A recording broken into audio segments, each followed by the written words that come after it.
रसिक श्रोते हो नमस्कार.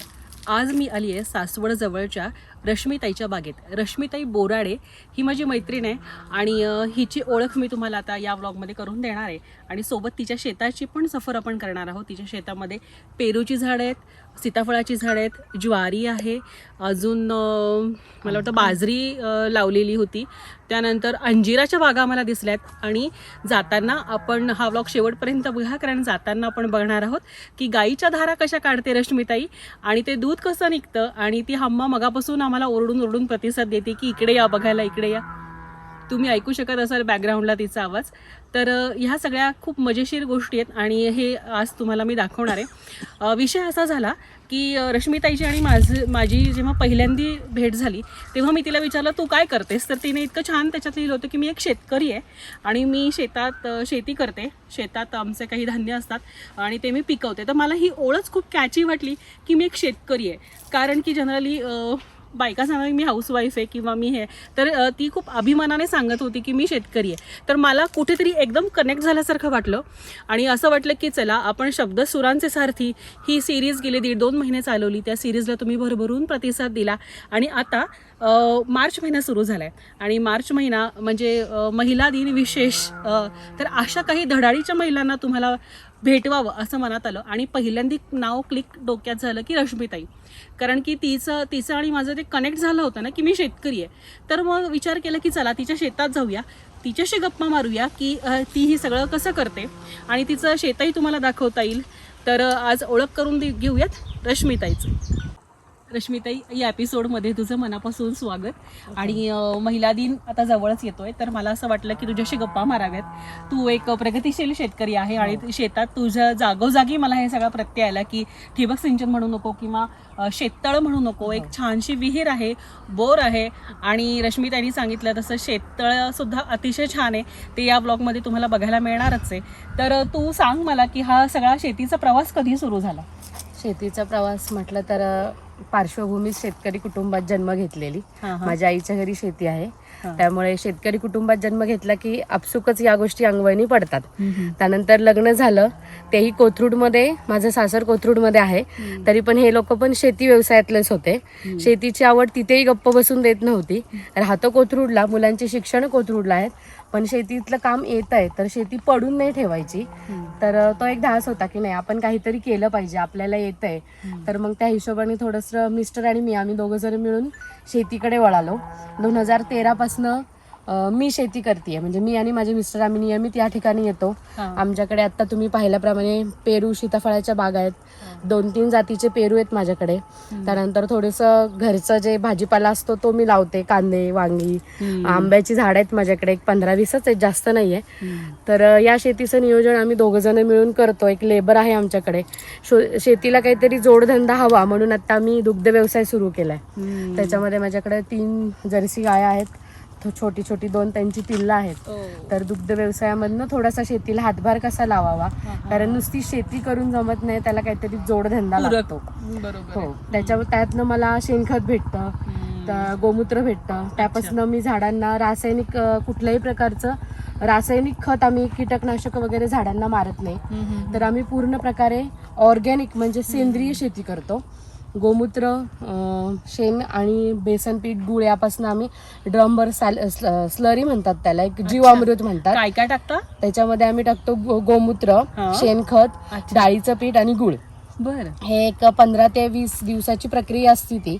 ते ड्रम मध्ये ठेवून त्याच्यावरती प्रक्रिया करून साठवून करून ते त्याच्यामध्ये नंतर बॅक्टेरिया तयार होतात आणि मग ते खत आम्ही झाडांच्या मुळांशी सोडतो. त्यामुळे आमची पूर्णपणे ऑर्गॅनिक शेती, झाडाचं फूड म्हणायचं, झाडाचं फूड म्हणजे त्याला जीवामृतच म्हणतात, ज्याने झाडाला जीवदान दिलं जातं. म्हणजे जनरली लोक रासायनिक खतं वापरतात, युरिया, सुफला, त्याचा फळांवरती परिणाम होतो, तो परिणाम समोरच्या शरीरावरती होतो. ते आम्ही थोडंसं टाळतो आणि अशा पद्धतीनं आम्ही पूर्ण खत तयार करतो. म्हणजे जसं लोक ऑफिसला निघतात तसं सकाळी, तसं तू शेतात जायला निघते आणि तुम्ही दोघं इथे शेतात येता, दिवसभर काम करता आणि संध्याकाळी पुन्हा बॅक टू पुणे. किती तासाचा प्रवास होतो हा रोजचा? ट्रॅफिक नसेल तर 1 तास, ट्रॅफिक असेल तर कधीतरी 2 तास पण. अच्छा, पूर्ण दिवे दिवे घाटात तुला घाटातनं, हो. इकडे यायला लागतं. सकाळी मुलं 7ला शाळेत जातात, हम्म. तेव्हा आम्ही आमचे डबे भरतो, तुम्ही लोक ऑफिसला जाता, आम्ही शेताला येतो. असं किती छान. या पद्धतीने आम्ही सकाळी 1 ते 1.5 तास प्रवास करून इथे येतो. हम्म. असं दिवसभराची आमची जी कामं आहेत ती करून संध्याकाळी परत रात्री आम्ही इथनं 5:30-6 वाजता घरी जायला निघतो. अच्छा, ओके, असं. मस्त.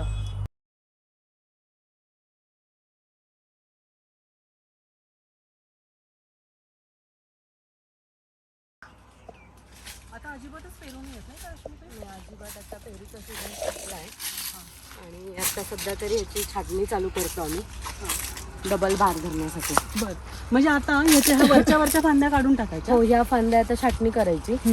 मग ह्याला थोडेसे दिवस तसंच ठेवायचं. मग नंतर ना खाली पाणी आणि शेणखत देऊन त्याची परत फूट होणार आणि परत बार चालू होणार. अरे वा. असं. म्हणजे वर्षभर या बाळांसारखं यांना सांभाळायचं, परत हो. जपायचं आणि पुढे मग पुन्हा त्यांचं नवीन फळ संगोपन धरलं करायचं, जाईल. हो. नवीन संगोपन करून पुढे त्यांना फळ फळं धरलं येतात. जाईल. हो, बरोबर. असं. आणि ही किती आहे पेरूची झाड अंदाजे? माझ्याकडे 350 झाड आहेत पेरूची. हे गुलाबी पेरू म्हणालात ना? हा पेरू गुलाबी. आपण एक, 2, एखादा 3 तरी पेरू जातीचे- शोधूया. 2-3 जातीचे पेरू आहेत माझ्याकडे. बर. हा गुलाबी पेरू, हा समोर एक पेरूचा बाग आहे. हा आला सरदार पेरू म्हणून नाव आहे, जो व्हाईट कलरचा असतो. तुम्ही गाडीवरती वगैरे विकतात सायकलवरती. हा, तो म्हणजे शाळेच्या तो बाहेर पेरू. शाळेच्या बाहेर पेरू खातात तो पेरू. Right, बरोबर. right, right. ते आमची विहीर आहे. विहीर बरीच खोल ऍक्च्युली, मला सांगता नाही येणार ती किती खोल आहे. ओके. पण जेव्हा पाऊस खूप असतो तोपर्यंत या काठापर्यंत विहिरीला पाणी असतं. ओहो. म्हणजे नळ आपण हाताने घेऊ शकतो, एवढं पाणी विहिरीला असतं. बापरे, मी तर पहिल्यापासूनच कधीच विहिरीत डोकून बघत नाही कारण मला प्रचंड भीती वाटते. हो. पण मी खूप बघितले की मुलं खूप छान विहिरीत पोहतात वगैरे. हो, माझी मुलं पोहतात. माझा मुलगा तिथनं वरती उडी मारतो विहिरीत. बापरे, शेतकऱ्याचीच मुलं म्हणायची. त्याला पायऱ्या पण केल्यात का तुम्ही हो, विहिरीला? पायऱ्या आहेत विहिरीला. जनरली मोटर वगैरे खाली टाकावी लागते, हा, हा. त्यावेळी मग जावं लागतं. म्हणजे जो पंप असतो पाणी काढण्याचा, तो पंप खाली सेट करावा लागतो. बरं. त्यावेळी जाण्यासाठी त्या विहिरीच्या पायऱ्या आहेत. आता जरा ऊन असल्यामुळे विहिरीला पाणी कमी आहे. उन्हाळा चालू आहे आणि यावर्षी पाऊस कमी झाला, पाऊस कमी झाला. त्यामुळे मग थोडं याच विहिरीचं पाणी तुम्ही शेततळ्यामध्ये सेव्ह करता? या विहिरीचं पाणी शेततळ्यामध्ये पाठवतो आणि एक बोरिंग आहे माझा, तो जरा पलीकडच्या शेतात आहे. बर. ते आणि हे विहिरीचं पाणी दोन्ही मिळून शेततळ्यामध्ये आम्ही साठवतो. ओके, मस्त एकदम भारी पेरू दिसलेले आहेत इथे, पण हाताला लागणार नाहीयेत. प्रयत्न करते पण हे कच्चे आहेत. कच्चा आहे तो. एक तरी पेरू खायला मिळेलच इथे, अशी आशा आहे. मस्त. हे छोटे छोटे जे पाईप तुम्ही शेतात टाकलेत, हे सगळे ठिबक सिंचनाचे वाटते? हो, हे ठिबक सिंचन आहे. पाण्याअभावी पाण्याचं नियोजन योग्य पद्धतीने करावं लागतं, त्यावेळी या ठिबक सिंचनाचा वापर होतो. पूर्वी पाणी खूप असायचं, त्यामुळे पाटाने पाणी दिलं जायचं. पण आता पाणी खूप कमी असल्यामुळे ठिबक सिंचनद्वारे आम्ही पूर्ण शेताला ठिबक सिंचनद्वारे पाणी देतो. म्हणजे जास्तीत जास्त मुळापर्यंत पाणी रुजेल आणि पाणी कमी लागेल. हो, बरोबर. फायनली पेरू मिळालेला आहे, बागेतला ताजा ताजा पेरू. आणि हा पेरू मी आता खाऊन बघणार आहे. भारी आहे. हे सगळं तू एवढ्या पिशव्या का लटकवल्या सगळ्या झाडांना? गंमत वाटते ना. हो. खरं तर ह्या झाडाचा जो पेरू आहे त्या पेरूचं वजन 1 kg पर्यंत होतं. पण या झाडाचं पेरूचं एक असं एक वैशिष्ट्य आहे की ह्या पेरूला अशी बॅग घातली तर त्यानंतर ह्या पेरूला कुठल्याच प्रकारचं रासायनिक खत तुम्ही वापरायचं नाही, फवारणी करायची नाही. तो पेरू पूर्ण नैसर्गिकरित्या वाढत जातो. त्याच्या आतमध्ये असा एक पेपरचा कागद आम्ही लावतो. एक मिनिट मी तुम्हाला दाखवते. या पद्धतीनं हा पेपर कव्हर करायचा आणि त्याच्यानंतर इकडनं प्लॅस्टिकची बॅग ह्याला बांधून टाकायची. त्या बॅगला 2 होल असतात, त्यातनं हवा खेळती राहून तो पेरू मोठा होतो. अशा पद्धतीचं ह्या पेरूचं. आणि मग त्याला छान असं वरती एक कव्हर येतं जे आपण बाजारात घेतो. बाजारात ते फॉर्मचं जे तुम्हाला चित्र दिसत असेल स्क्रीनवर, तर असे मग फायनल प्रोडक्ट ते आहे. तयार आणि होतं. म्हणून या सगळ्या झाडांना आता हे फळं येऊन गेली पिशव्यातली फळं तू विकली आहेत. पण आणि ही उरलेली फळं मग सडलीच का, खराब झाली? म्हणजे ह्या फळाचं असं वैशिष्ट्य आहे की बाहेर जो पेरू राहील तो चांगला येत नाही. बरं, सगळ्या ह्यालाच नाही लावत आपण फळं? नाही, सगळ्याला नाही शक्य होत, कारण एका झाडाला 70 पिशवी जर लावायची असेल तर एवढ्या पूर्ण शेताला मला एक 15 ते 20 दिवस लागतात. तेवढे लेबर पण अवेलेबल होत नाही. जेवढं माझ्याच्याने शक्य होईल तेवढं आम्ही ते करतो असं. ओके. शेवटी थोडंसं पक्ष्यांच्या वाट्याचं असतं म्हणून ते त्यांना सोडून देतो असं. हो म्हणजे खूपच म्हणजे मजेशीर आणि नवीन माहिती कळाली मला. हे दिवसेंदिवस शेतांमध्ये वेगवेगळ्या काय म्हणतात आधुनिकता आधुनिकता येते. हम्म. आणि या आधुनिकतेचा हा पेरू जो आहे हा पेरू 1 kg पर्यंत जातो. आणि ह्याची चव आपला जो गावरान पेरू असतो त्याच्यापेक्षा खूप ह्याच्यामध्ये थोडक्यास सीड्स कमी असतात. हा. आणि हा पेरू जर खायलाही तुम्ही चवदार आहे. खोबऱ्यासारखा ना? खोबऱ्यासारखा किंवा ॲज ॲपल सारखा लागतो ओके. अशा पण पद्धतीचा. म्हणजे हेल्थला पण तो तितका चांगला आहे का? हेल्थला पण चांगला आहे कारण की ह्याला कुठल्याही प्रकारचं रासायनिक खत नाही. म्हणजे तू रासायनिक खत देत नाही का? जनरली याला रासायनिक खत चालत नाही? जनरली रासायनिक खतच चालत नाही. कारण की जर तुम्ही त्याला बॅगिंग केलं तर बाहेरनं माशी किडा त्याच्यामध्ये डंक देऊ शकत नाही. हा. आणि एकदा जर त्यांनी डंक दिला नाही हा. तर त्या पेरूला कीड लागायचा प्रश्न येत नाही. हम्म. अशा पद्धतीनं हा पेरूचं वैशिष्ट्य. मग आता हे सगळं झालं, आता हे सगळं काढून टाकणार पुन्हा आणि हो. पुढच्या वर्षासाठी या आता हे बागांना या तयार ज्या करणार. तुम्हाला फांद्या दिसतं ते हा. ह्या सगळ्या फांद्या आम्ही छाटणीद्वारे काढून टाकतो आता. हम्म. आणि मग ह्याला एक पूर्ण परत खत आणि पाणी सोडायचं. पुढच्या वर्षी फळं द्यायला बाग रेडी होणार. ओके. म्हणजे मगाशी तू बोललीस ते छानसं सिरप. सिरप झाड- त्या झाडांसाठी. पद्धतीनं पुढच्या वर्षी बाग फळं द्यायला रेडी होतो परत. Okay okay. चलो मस्तच एकदम नवीन संकल्पना आहे. त्याविषयी पण मी खूप काही ऐकलंय. तर इथे पण एक शेतात शेततळं दिसतंय, तर त्याच्याविषयी रश्मिताई काय सांगाल? शेततळ्याविषयी सांगायचं म्हटलं हा. जनरली काय होतंय विहिरीचं पाणी डिसेंबरपर्यंत संपतं. हम्म. त्यानंतर डिसेंबर नंतर पुढच्या महिन्यांमध्ये काय करायचं? पाणी तर हवं. शेताला पाणी जर दिलं नाही तर झाडं जगणार नाहीयेत. बरोबर. त्यामुळं हे शेततळं आम्ही तयार करून घेतलं. ॲक्च्युली सिमेंट कॉन्क्रीटमध्ये आहे. तर ते थोडंसं लिकेज असल्यामुळे आम्ही त्याला वरनं कागद घातला. तर हा पूर्ण कागद वॉटरप्रूफ येतो. मग आम्ही जे वर्षभर आमची विहीर भरलेली असते त्याची मोटर चालू करून ह्याच्यामध्ये आम्ही साठवणूक करतो. बरं. जसे की आपण धान्य साठवतो त्या पद्धतीनं आम्ही पाणी साठवणूक साठवतंय. करतो. हा. असं खूपच छान. मग आता हे किती बाय कितीचं आहे म्हणजे? हे 100 बाय 100चं आहे. ओके. याच्यामध्ये आम्ही जेव्हा विहिरीचं पाणी संपतं त्याच्यानंतर ह्या शेततळ्याचं पाणी आम्ही चालू करतो. पाऊस पडल्यानंतर परत विहीर भरते, बोरिंगला पाणी येतं. हा. त्यानंतर मग विहिरीचं आणि बोरिंगचं पाणी चालू करतो. म्हणजे हे पाणी वर्षभर पुरतं? हे पाणी वर्षभर नेक्स्ट 4 ते 5 महिने आम्ही पुरवतो. पुढचा पाऊस येईस पुढचा पाऊस येऊन विहीर भरेपर्यंत हे पाणी पुरवतो. अच्छा. पाण्याची साठवणूक आणि साठवणूक. आधुनिक शेतीमध्ये शेततळ्याला पण खूप महत्व आहे. खूप म्हणजे महत्त्व आहे, हो. भरपूर शेतकरी आता याचा चांगला वापर वापर करतात करतात, हो. शेततळ्याचा. आधुनिक शेतीकरणामध्ये भरपूर शेतकरी ह्या शेततळ्यामध्ये मासे पाळून मत्स्य व्यवसाय पण करतात. असं पण आहे की मासे पाळतात, त्याचा त्यांना पुढे मत्स्य व्यवसायामध्ये पण चांगला बेनिफिट होतो. ते म्हणजे प्रत्येकाच्या कष्ट करण्याच्या कुवतीवर अवलंबून असतं. तुम्ही किती वेळ याला देऊ शकता, त्यातनं तुम्ही कसं उत्पन्न घेऊ शकता या पद्धतीने. अरे वा. मस्त एक वेगळी माहिती मिळाली.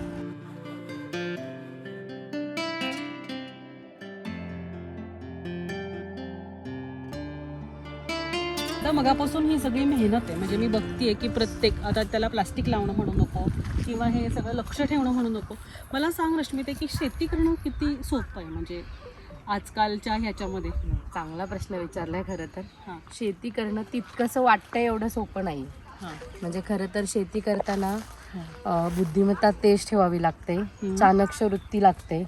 कधी कुठल्या पाऊस येईल, कधी पाऊस येणार नाहीये, पावसावर तुमची शेती कशी डेव्हलप करता येईल, पाण्याचं नियोजन महत्त्वाचं आहे, खताचं नियोजन महत्त्वाचं आहे, झाडं कट कधी करायची, कुठल्या महिन्यामध्ये करायची, तिथपासून कितव्या महिन्यामध्ये तुम्हाला उत्पन्न निघाल, इथपर्यंत सगळा सारासार विचार उत्पन्न घेण्याच्या आधीच करावा लागतो. म्हणजे रिव्हर्स कॅल्क्युलेशन करावं करायला लागतं, हो. लागेल की किती महिन्याच्या कालावधीत हे पीक येणार आहे आणि येणार मग आहे, किती आधीपासून त्याची तयारी तयारी केली करावी पाहिजे. लागते. हो, बरोबर. आणि हे सगळं काही अवलंबून आहे ते पावसावरती अवलंबून आहे. पावसावरती अवलंबून. आजकाल तर सतत वेगळ्या सीझननी पाऊस पडतो. आजही सकाळी आपण शूट करतो तर सकाळी हवा ढगाळच होती. हवा ढगाळ. हा. तर मग याचा सगळ्याचा परिणाम होतो. पण मला असं वाटतं की तरुण लोक आजकाल शेती करायला खूप मागत नाहीत. त्याचं काय रिझन वाटतं तुला? म्हणजे तू आज इतक्या वर्षापासून शेती व्यवसायात आहेस. खरं सांगू का, तरुण लोक शेती करायला मागत नाही त्याचं कारण शेती करण्यामध्ये सातत्य हवं आणि थोडासा पेशन्स हवा. म्हणजे थांबण्याची जी कल्पकता आहे ती तुमच्या तुम्ही अंगीकारली हवी. त्याशिवाय तुम्हाला शेतीचं फळ भेटत नाही. म्हणजे काही म्हणतात ना, कष्टाचं फळ हे भेटतं नाही असं नाहीये, पण थोडंसं थांबण्याची तयारी ठेवली पाहिजे. आता हे आंबे आहेत, यावर्षी हे आंबे खूप छान आले, याचा चांगला मोबदला मला भेटला. पुढच्या वर्षी ढगाळ वातावरण होईल, गारपीट होईल, पूर्ण आंबे जमिनी सपाट होतील. मग तरुण शेतकऱ्यांनी त्याच्यामध्ये पेशन्स ठेवले पाहिजेत की लगेचच्या लगेच ताजा पैसा जो म्हणतो आपण तो Easy आणि शेतीमध्ये quick money. भेटत नाही. इझी आणि क्विक मनी तुम्हाला भेटणार नाही. शेती करताना तुम्हाला थोडेसे पेशन्स ठेवावे लागतील. कधीतरी आत्ता माझे सोयाबीन आहे घरामध्ये पडून आहे अजून, त्याला बाजार नाही म्हणून मी ते विकलेलं नाहीये. तर तरुण शेतकऱ्यांचं तसं नसतं. त्यांचं म्हणणं असं की नाही आत्ता सोयाबीन काढला, उद्या लगेच तो 50 रुपये किलोने गेला पाहिजे, लगेच पैसा भेटला पाहिजे. तर त्या पद्धतीचा लगेचच्या लगेच पैसा तुम्हाला शेतीमध्ये भेटत नाही. पण शेतीमध्ये समस्या खूप आहेत. त्यांना जर सामोरं जायची तरुण शेतकऱ्यांची तयारी असेल तर तुम्ही नक्कीच शेती करू शकता. अच्छा, मगाशी आपण बोलता बोलता इथे येताना जे काही बोलत होतो की तू इतकं छान उदाहरण दिलंस, ते मला पटलं की 20 रुपयाची मेथीची जुडी आहे. तर ते एक सगळं आपल्या श्रोत्यांना सांगणं बरोबर आहे. 20 रुपयाची जेव्हा श्रोते तुम्ही 20 रुपयाची मेथीची जुडी घेता, ती आम्हा शेतकऱ्यांकडनं 3 आणि 4 रुपयाला विकली गेलेली असते. म्हणजे त्याच्यामध्ये आमचा बियाचा खर्च, पाण्याचा खर्च, जी बाई मेथी काढायला आमच्याकडे येते त्या लेबरचा खर्च, तोही आम्हाला निघत नाही. म्हणजे हे कुठेतरी थांबलं पाहिजे. म्हणजे आम्ही मार्केट यार्डला भाज्या विकतो याचं कारण असं आहे की रात्री भाजी विकली की आम्हाला पूर्ण दिवसभर कामाला भेटतो. पण तिथं मधले जे लोक असतात, दलाल म्हणतात त्या लोकांना, त्यांच्या मनमानी कारभारामुळे थोडक्यात थोडंफार शेतकऱ्यांना फटका बसतो. पण कसं आहे, जेवढं पाहिजे तेवढं सरकार शेतकऱ्याला साथ देत नाही. आता एक तुम्ही विचारलं म्हणून मी सांगते, लाईटचं जर उदाहरण घेतलं, वीज, शेतकऱ्याला वीज आठवडाभर रात्रीची असते. रात्री 2 वाजता लाईट येते 3 फेजची, सकाळी 10 वाजता ती जाते. मग अशा सिच्युएशन मध्ये लोकांनी शेताला पाणी द्यायचं कधी? अच्छा, म्हणजे दिवसा पाणी नाही देऊ शकत तुम्ही, रात्री पाणी द्यायचं. त्यावेळी इकडे येतो, पूर्ण रात्रभर आम्ही पाणी देतो शेताला.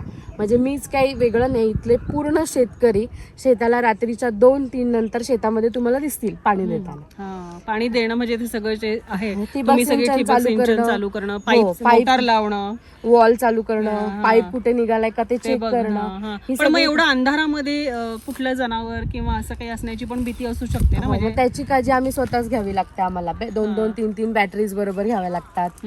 कधीतरी वाजणारं एखादं काठी असेल त्याला एखादं घुंगरू बांधावं लागतं. म्हणजे ही काळजी आम्ही घेऊन आम्ही या सगळ्या प्रक्रिया करतो. म्हणजे आम्हीच नाही, या भागातले सगळेच शेतकरी, सगळ्यांनाच हा प्रॉब्लेम आहे की लाईट रात्री उशिरा देता, दिली तर ती कमी असते.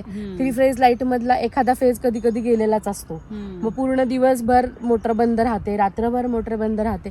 कधी कधी असं होतं, विहिरीमध्ये पाणी आहे, तळ्यामध्ये पाणी आहे, पण शेताला देता येत नाही कारण प्रश्न लाईटीचा असतो. आता सौर ऊर्जेवरती पण पंप निघालेले आहेत, पण शेतकऱ्यांना ते परवडण्यासारखे नाहीये. 3-4 लाख रुपये त्याला खर्च येतो. तो खर्च शेतकऱ्यांनी करून त्याच्यानंतर बेनिफिट मिळेल, म्हणजे तो कर्ज काढूनच त्याला ते करावं लागतं. ते त्याला प्रत्येक शेतकऱ्याला परवडेल असं नाहीये. म्हणजे हे एक जर राईटची समस्या किंवा अशा ज्या समस्या छोट्या छोट्या शेती करताना फेस करायला लागतात, किंवा मधला माणूस जास्ती पैसे घेतो आणि शेतकऱ्यांना मुळात कमी भाव येतो. मग आता डायरेक्ट, आता शेतकरी टू ग्राहक हे डायरेक्ट विक्री संकल्पना पुण्यामध्ये आहे, त्याचा लाभ घेता येतो का आपल्यासारख्या? त्याचा लाभ घेता येतो आपल्यासारख्या शेतकऱ्याला, पण तो आठवड्याभरातनं एकदाच असतो. आठवड्याभरातनं तुम्ही जर एकदा एक बुधवारी असतो, मे बी कधी रविवारी असतो, आठवड्याभरातनं एकदा तुम्ही एकदम भाजी विकू नाही शकत. मग जे नंतरचे 3-4 दिवस असतात त्यावेळी ती भाजी तुम्हाला PMC मार्केट यार्डलाच पाठवावी लागते. त्यामुळे तो जो संकल्पना चांगली आहे, शेतकरी टू ग्राहक, म्हणजे मधले 8 रुपये सुद्धा तुम्हालाच मिळतात. पण मधले 4-5 दिवस आम्ही काय करायचं असा प्रश्न येतो. आणि त्या भाजीचं पण काय करायचं? फळभाज्या टिकू शकतात, फळं टिकू शकतात 8 ते 8 दिवस, पण पालेभाज्या टिकू नाही शकत. बरोबर आहे.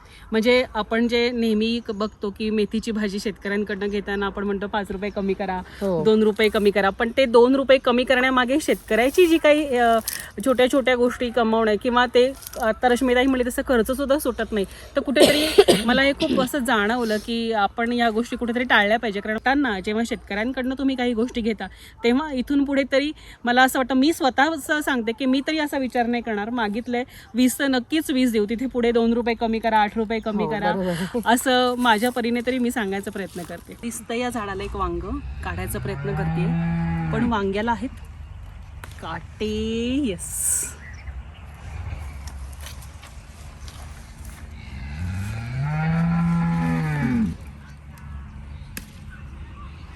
निघालं ही वांगी आणि पेरू, आणि त्याच्या खाली मिळाली आहे एक छोटीशी चिंच.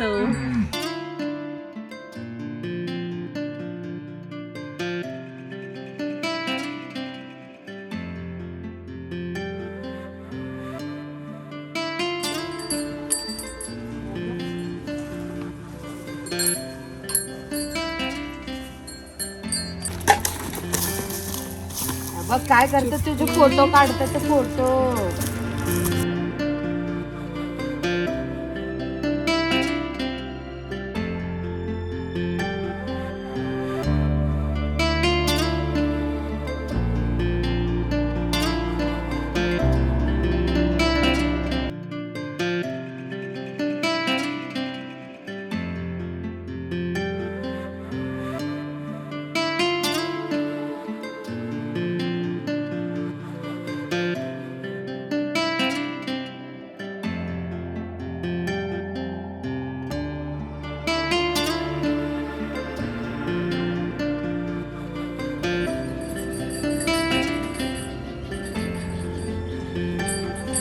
महिला दिनाच्या अनुषंगाने आज आपण अर्धा दिवस प्रगतशील महिला शेतकरी रश्मीताई बोराटे ह्यांच्याबरोबर घालवला आणि मला असं वाटतं की खऱ्या अर्थाने वुमन एम्पॉवरमेंटची ही सुरुवात आहे. तर आजचा हा ब्लॉग तुम्हाला कसा वाटला हे आम्हाला कमेंट बॉक्समध्ये जरूर सांगा आणि तुमच्या प्रतिक्रिया किंवा तुम्हाला रश्मीताईंचं पावसाळ्यातलं शेत बघायला आवडेल का हेही आम्हाला कमेंट बॉक्समध्ये सांगा. तर पावसाळ्यातसुद्धा एक टूर आपण या शेताची नक्की करू शकतो. सो तुमच्या जवळच्या शेतकरी मित्रमैत्रिणींना तसंच ज्या महिलांना शेतीची आवड आहे त्यांना हा ब्लॉग शेअर करायला विसरू नका. मी अनुष्का आजच्या या ब्लॉगमधून सासवडमधून तुमचा निरोप घेते. पुन्हा भेटूयात महिला दिनाच्या नवीन एका कोऱ्या करकरीत एपिसोड्समध्ये. तोपर्यंत बाय.